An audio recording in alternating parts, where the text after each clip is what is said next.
In today's video, I'm going to teach you how to import a CSV file into Google Sheets. If you have data saved as a CSV on your computer and you want it neatly organized in a Google Sheets file you already use, this process is quick and reliable. A CSV, or comma-separated values file, is a simple text format that stores rows of data, usually with columns separated by commas.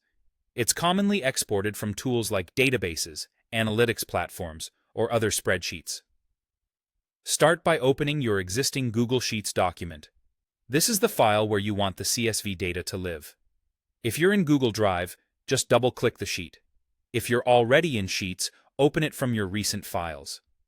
Make sure you're in the right document and tab so you know exactly where the data should go. Next, look to the top toolbar and click the File menu. From there, choose Import. This opens the Import File dialog, which is where you'll bring in your CSV. In the dialog, select Upload. You can drag and drop your CSV into the window or click the file chooser to pick it from your computer.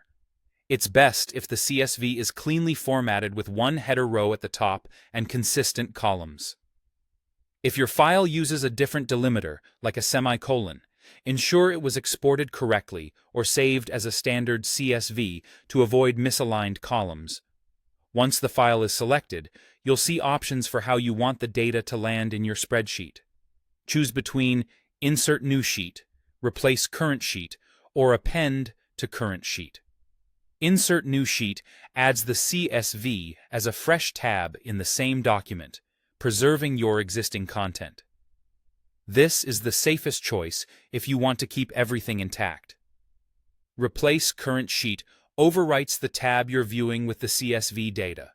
Only choose this if you're sure you no longer need what's currently there. Append to Current Sheet adds the CSV rows directly below your existing data in the Active tab. If you use Append, make sure your column headers match and that you don't have blank rows at the bottom that could split the data. When you're confident in the option you've chosen, click Import Data to complete the process. Google Sheets will process the file and place the data exactly as specified. If you inserted a new sheet, look for the tab that appears with the file name. If you replaced a sheet, you'll see the new data instantly. If you appended, scroll down to confirm the new rows have been added. And that's it. Your CSV is now in Google Sheets and ready to work with.